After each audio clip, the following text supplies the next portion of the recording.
Una delle vostre domande più ricorrenti è questa: Dario, come faccio a creare un buon setup per qualsiasi tipo di autovettura? Quali parametri devo andare ad aggiustare per ottenere un determinato comportamento? Fino ad oggi, ragazzi, non ho mai fatto un video dedicato, non perché non avessi il tempo, non perché non avessi voglia, ma perché è difficile. È difficile creare un video che vada bene per tutti, quindi per chi ha già una buona infarinatura del funzionamento globale di un'auto sportiva, delle modifiche che si vanno ad effettuare, chi invece è proprio neofita e se parliamo di sovrasterzo e sottosterzo non sa di che cosa sto parlando. Quindi la mia difficoltà starà nello spiegarvi perché vado a toccare un determinato valore rispetto ad un altro. Proviamoci con questo video, iniziamo da un livello proprio base, oggi parliamo solo di sospensioni ed LSD, quindi andiamo a gestire l'assetto dell'auto, il sovrasterzo e il sottosterzo.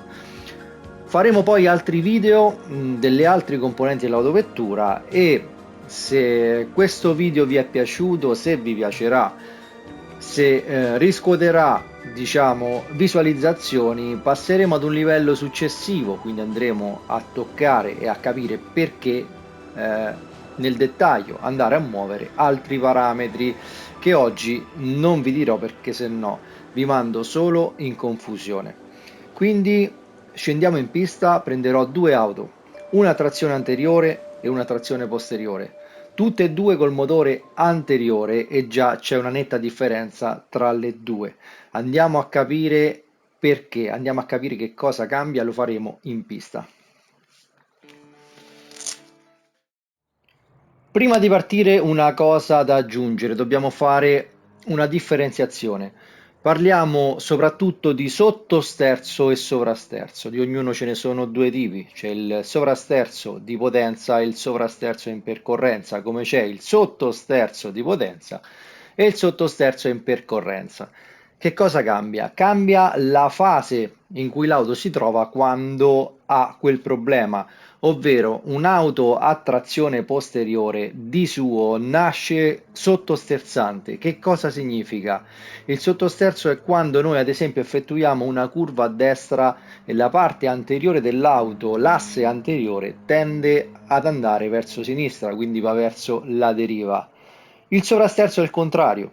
Quindi in una curva a destra è quando l'asse posteriore tende ad andare verso la deriva, quindi l'auto tende a girarsi, a scodare, che è tipico delle auto a trazione posteriore. Diciamo che le auto a trazione anteriore non sono definibili come auto sportive o quantomeno da pista, proprio per questo problema. Il sottosterzo rallenta tantissimo l'auto, non permette soprattutto di dare gas in uscita curva quanto vogliamo, proprio perché quando date gas l'auto parte in sottosterzo di potenza. Quindi il sottosterzo di potenza è quello quando noi siamo in uscita curva o in percorrenza, diamo gas, sotto l'accelerazione l'auto tende alla deriva. Il contrario è il sovrasterzo, in accelerazione l'auto tende alla deriva con la parte posteriore e quindi noi ci giriamo. Quello in percorrenza invece, che andiamo a gestire con le sospensioni, mentre invece quello di potenza lo gestiamo più che altro con l'LSD, quello in percorrenza è quando noi stiamo facendo una curva in rilascio totale dell'acceleratore e l'auto comunque tende al sottosterzo o al sovrasterzo.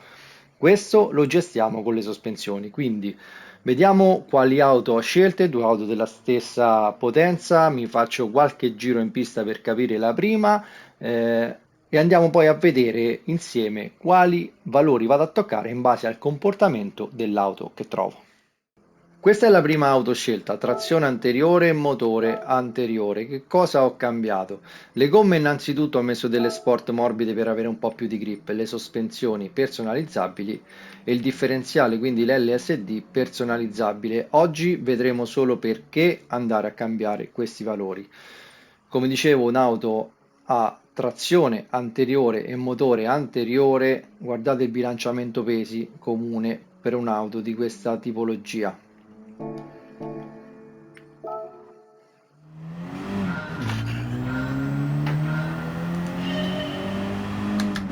Tutti i controlli non sono attivi. Faccio un paio di giri per prendere confidenza con la pista.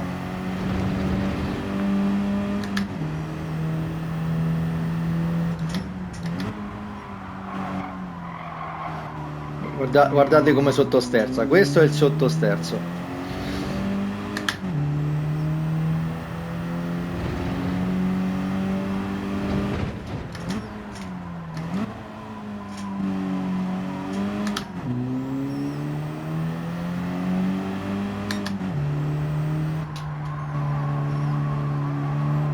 Vedete come do gas tende ad andare per la tangente, quindi sottosterzo di potenza che gestiremo con l'LSD.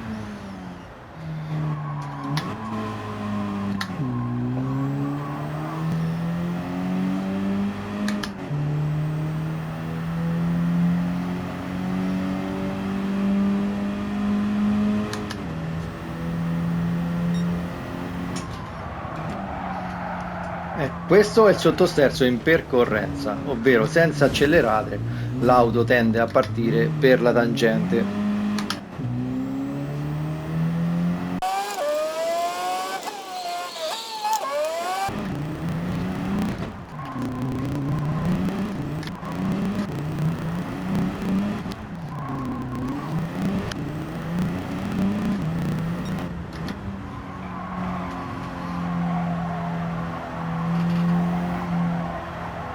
Vedete come se do gas l'auto si sposta verso la parte esterna della pista, idem in ingresso curva, quindi in frenata. Allora andiamo subito a modificare dei parametri. Passiamo alle sospensioni. La prima cosa che cambia sovrasterzo e sottosterzo è l'altezza dal suolo dell'auto. Per prima cosa la abbasserei tutta di più perché è troppo alta. Poi a me serve sovrasterzo. Che cosa fare se voglio rendere l'auto più sovrasterzante? La alzo al posteriore. Quindi vado ad alzare con varie prove. Per adesso do 5 punti la parte dell'asse posteriore. La barra antirollio, ragazzi, a che cosa serve? Vi faccio un esempio. È questa qui. Quindi una barra di ferro che collega i duomi delle ruote ai lati dell'auto. Quindi c'è quella anteriore e quella posteriore. A che cosa serve? Quando siamo in una curva a destra, tutta la forza va a finire sulla ruota anteriore e posteriore sinistra, quindi sulla parte sinistra dell'auto. A seconda dei pesi dell'auto, della distribuzione peso, la cosa sarà differente, quindi in maniera eccessiva più sull'anteriore che sul posteriore, ad esempio per quest'auto qui, dove abbiamo quasi il doppio del peso all'anteriore. La barra d'uomi che cosa fa? Quando il peso spinge di più sulla ruota sinistra, la ruota sinistra premendo con l'ammortizzatore sul duomo, quindi sulla barra d'uomi, questa barra di ferro ritrasmette il peso, questa spinta sul duomo opposto, quindi nella nostra curva a destra riporta la spinta sul duomo a destra. Anche la differenza tra queste due barre comporta un sovrasterzo sottosterzo in base alla loro regolazione, oltre che a un rollio inferiore dell'auto. E adesso mi direte che cos'è il rollio? Forse sto andando un po' troppo avanti. Torniamo a sovrasterzo e sottosterzo. Quindi la gestione della barra antirollio va a modificare anche questa cosa. Vi do un consiglio: se voi premete il tasto quadrato poi su ogni singolo valore, lui vi spiega a che cosa serve. Quindi andiamo proprio all'ultima parte, irrigidendo la barra antirollio anteriore l'auto è più incline al sottosterzo, irrigidendo quella posteriore si facilita il sovrasterzo. Quindi già così capite che se volete sovrasterzo dovete sbilanciare di più la forza sulla barra stabilizzatrice posteriore, quindi è quello che noi faremo. Comunque la irrigidisco per il discorso del rollio e vado a dare una differenza, uno sbilanciamento tra l'una e l'altra. Non tocco i valori di ammortizzazione in compressione ed espansione, lasciamolo stare, neanche la frequenza, lo vedremo un'altra volta, tanto meno la campanatura. Rimaniamo su sottosterzo e sovrasterzo, ragazzi, perché già qui c'è tanto da lavorare. Il differenziale, quindi l'LSD personalizzabile, quest'auto è solo a trazione anteriore e quindi possiamo gestirlo solo all'anteriore. Che cos'è il differenziale? Il differenziale è, vediamo se riesco a dirlo in parole povere per farvi capire, è uno strumento meccanico che congiunge le due ruote della trasmissione. Quindi in questo caso, su quest'auto, l'anteriore destra e l'anteriore sinistra non girano allo stesso modo, perché se fate una curva a destra e girassero allo stesso modo, la ruota interna dovrebbe fare più giri di quella esterna. Mi spiego meglio, vediamo se ci riesco. Vi dicevo che non è semplice cercare di spiegarlo in parole povere. Di norma, su un carrellino con due ruote, ok, appaiate, con questo carrellino, se voi gli fate fare una curva, la ruota esterna gira, fa molti più giri rispetto a quella interna. Ecco, il differenziale serve a questo, a differenziare i giri di una ruota e dell'altra. Sui fuoristrada, per esempio, questo differenziale si blocca in modo da se si perde mentre sono in arrampicata, in salita, si perde la trazione. Bloccando il differenziale, magari l'anteriore sinistra gira a vuoto, ma quella destra riporta il movimento su quella sinistra, proprio perché il differenziale è bloccato. Sulle autostradali non è bloccato. Ogni ruota è indipendente grazie a questo differenziale. Quindi andando a modificare i parametri di questo differenziale, noi andiamo a gestire questa differenziazione delle rotazioni a nostro piacimento per ottenere quello che vogliamo. A noi cosa serve adesso? Sovrasterzo. Per ottenere sovrasterzo questi valori vanno abbassati. Più li alzate e più si ha sottosterzo. Quindi a noi serve sovrasterzo sia in frenata che in accelerazione, quindi li andiamo ad abbassare. Questa qui non influisce su sovrasterzo o sottosterzo, vi faccio leggere. È solo per l'efficacia del lavoro del differenziale. Questa qui, guardate, è proprio un esploso di come è fatto il differenziale. Vedete i due assi e in mezzo gli ingranaggi che vanno a gestire in modo diverso le rotazioni delle ruote.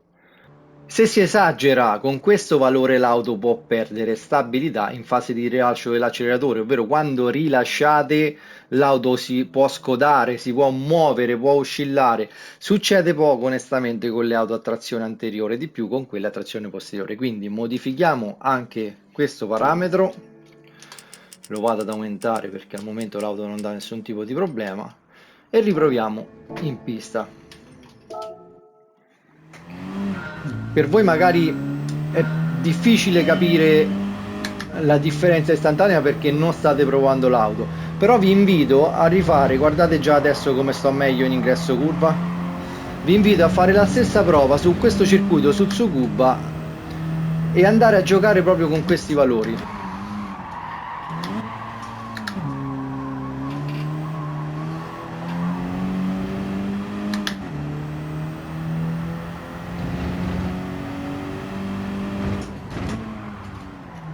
Avete visto in frenata come ha scodato dietro? Quindi ho esagerato un po' con la sensibilità in frenata.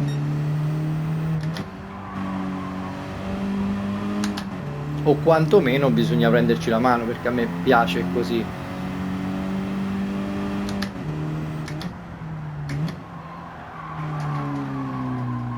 Vedete come riesco a prendere meglio la corda della curva?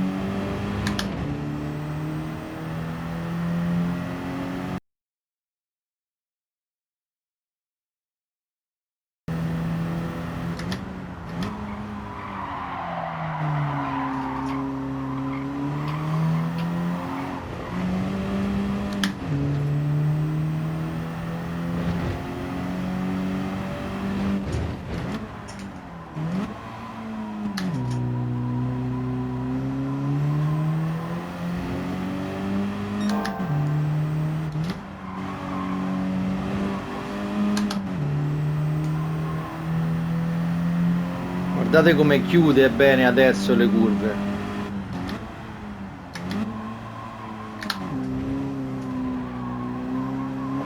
E posso dare tutto gas in uscita.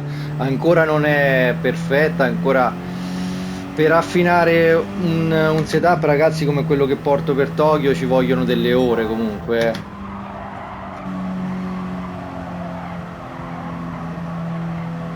Ancora ovviamente sotto sterza, ma è sempre una trazione anteriore, per questo vi dico che è l'antisportivo, la trazione anteriore.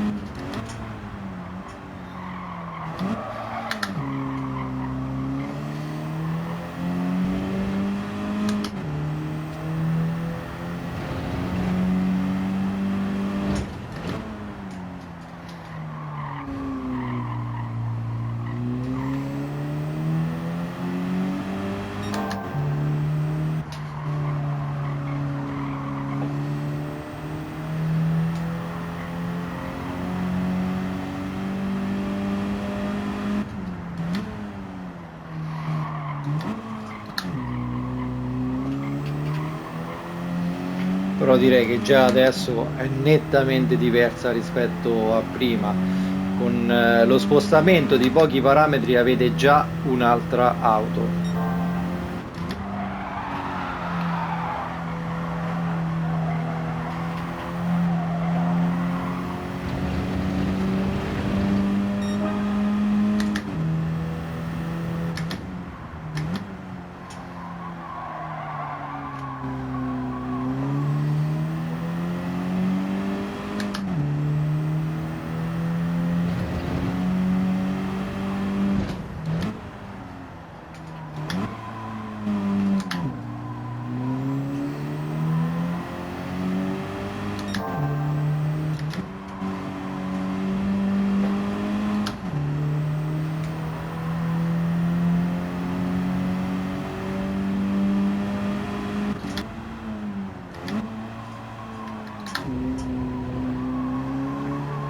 Uso anche il cambio per far rallentare l'auto perché i freni sono quelli stock, non l'ho cambiati, quindi non è che freni un granché, ecco.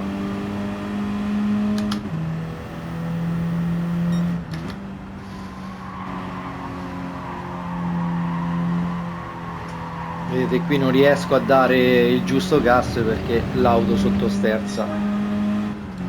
Ok, andiamo a dare un'altra modificata ai parametri. Quindi da 1.07 siamo passati a 1.05, guardate, 2 secondi, è vero che poi apprendi meglio la pista, ma fidatevi che cambia. Vi invito ancora a provare a guidarla facendo le stesse cose che sto facendo io per capire proprio in modo tangibile perché faccio questi cambiamenti e come cambia l'auto. Torniamo sulle sospensioni, vado ad abbassare un po' l'anteriore, occhio ad abbassarlo troppo, soprattutto sulle auto super sportive perché qui sulle stradali l'altezza è ancora tanta, sulle auto super sportive se abbassate troppo e prendete i cordoli l'auto vola perché strucia a terra, non è buono e non riesce neanche a passare l'auto sotto, quindi per le auto che sfruttano la deportanza anche con il passaggio d'aria sulla parte inferiore se le abbassate troppo perdono anche deportanza, quindi occhio a gestire l'altezza dell'auto, troppo bassa non è meglio. Lasciamola così, lasciamo 8 punti di differenza, la barra antirollio irrigidirei quella anteriore e quella posteriore. Mi servirebbe di cambiare, no, non lo tocchiamo, lasciamo così, se no vi ingarbuglio. Abbasso leggermente questo, riaumento la sensibilità in frenata perché dà un po' più di sottosterzo in frenata. Purtroppo come accelerazione non possiamo fare niente, lo devo tenere così perché sta già al minimo, ma ripeto, è un'auto a trazione anteriore. E questo è sottosterzo, punto. Vediamo comunque così, con altri piccoli aggiustamenti, se la situazione cambia.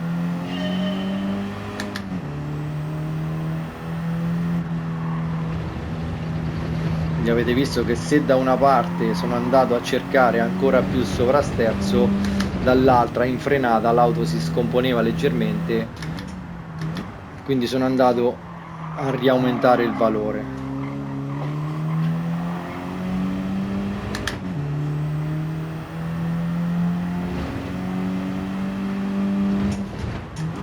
Vedete che qui adesso quando sto in frenata con lo sterzo verso destra l'auto non scoda col posteriore a sinistra?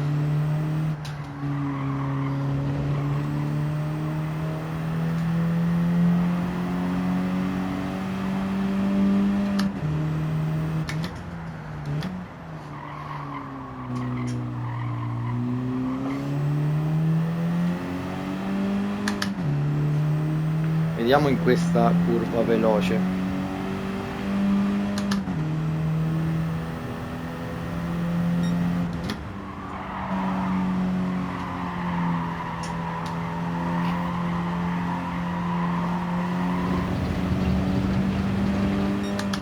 Guardate, primo giro 1,4,8. Già ho tolto mezzo secondo e ho spostato di pochi punti prestazione, quindi capite, andando a spostare continuamente per cercare la perfezione, quanti secondi riuscite a guadagnare.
Ok, diciamo che con la trazione anteriore ci siamo. Cambiamo auto, guardate da 1,07 iniziale siamo passati a 1,04,7, quindi ho tolto quasi 3 secondi, ecco, senza poi avere confidenza né con l'auto e né con la pista, con soli pochi spostamenti. Cambiamo quindi auto e prendiamo la BRZ. Stesso tipo di gomme, quindi sport morbide, sospensioni personalizzabili, LSD personalizzabile. Questa ovviamente è trazione posteriore, quindi gestiremo solo l'assale posteriore.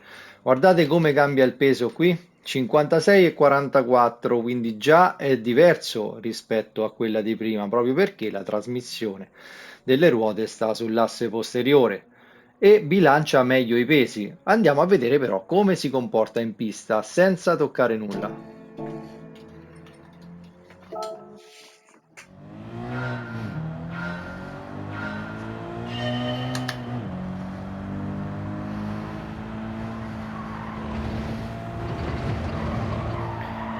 Guardate come parte dietro, come segue bene la corda della curva rispetto a quella di prima.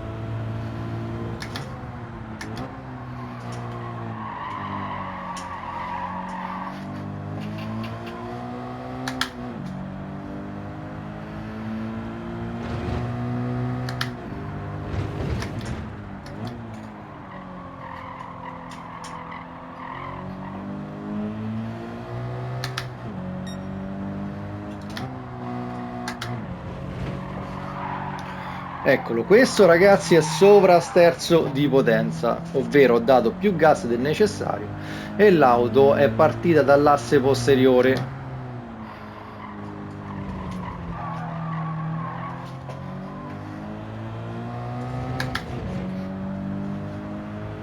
Mi faccio un paio di giri per cercare di capire com'è adesso l'assetto e che cosa andare a modificare.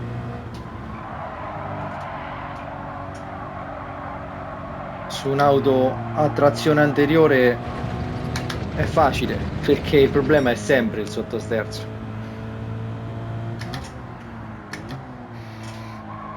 Invece sulle trazione posteriore la situazione cambia.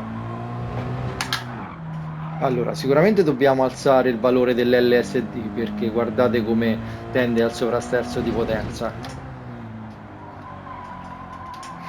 Invece mi sembra che in percorrenza curva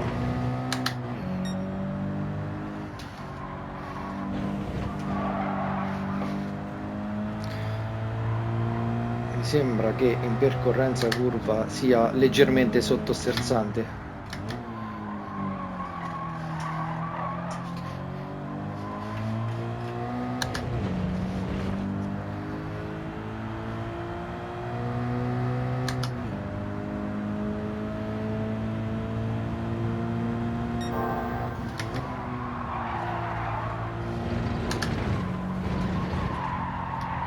Avete visto come riesco a tenere meglio la corda della curva con la trazione posteriore, come l'auto tende a rimanere nell'interno?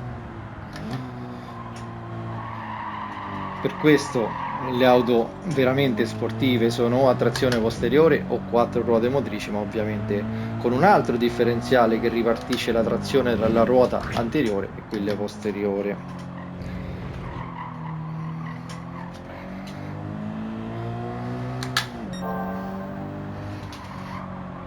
Comunque vi dirò che a livello di sovrasterzo e sottosterzo tutto sommato quest'auto è già abbastanza bilanciata.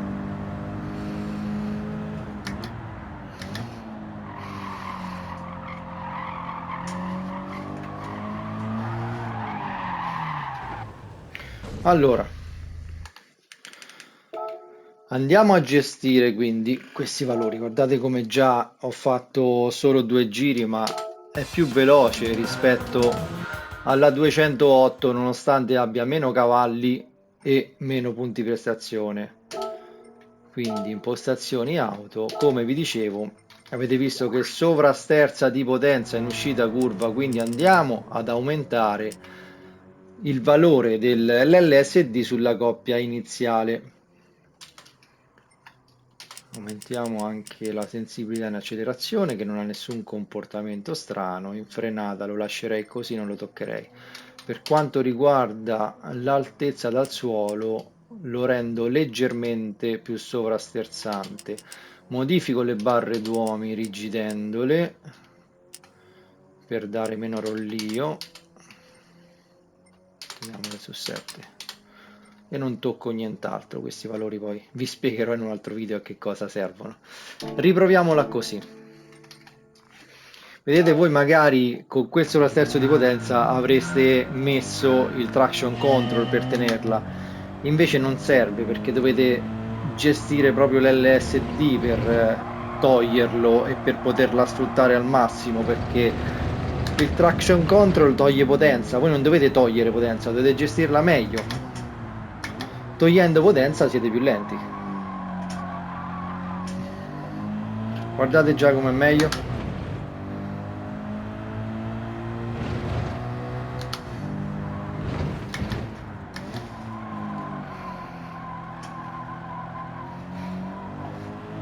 Guardate, full gas in seconda e non si è mossa.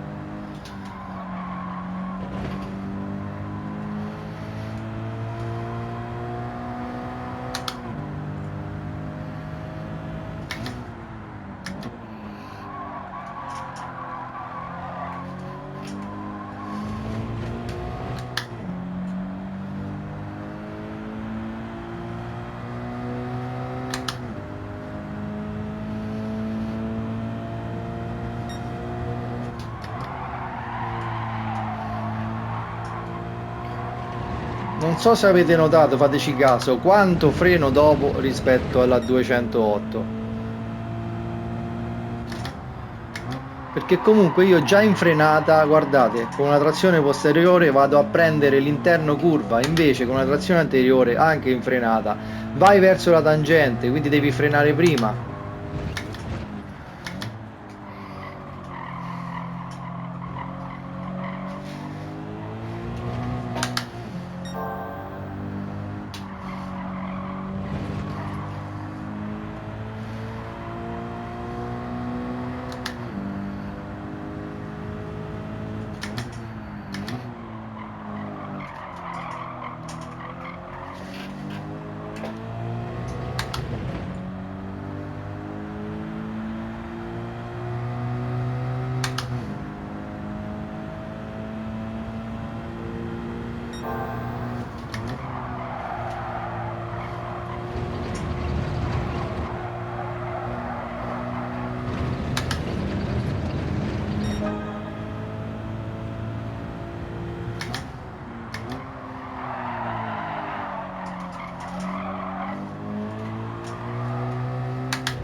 Diciamo che già così mi piace molto, dovrei andare ancora a gestire un attimo l'LSD in accelerazione, sicuro, ma ho altre modifiche da fare su valori che vediamo su un altro video, adesso non vi sto a incasinare la mente.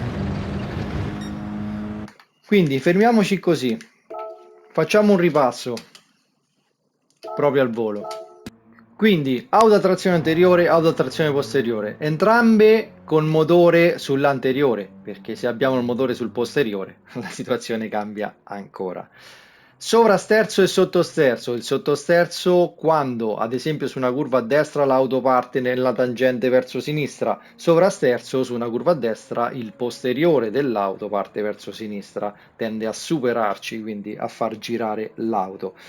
In accelerazione o in percorrenza curva? In accelerazione quando noi stiamo accelerando e andiamo a gestirlo modificando i parametri del differenziale, quindi in accelerazione e in frenata.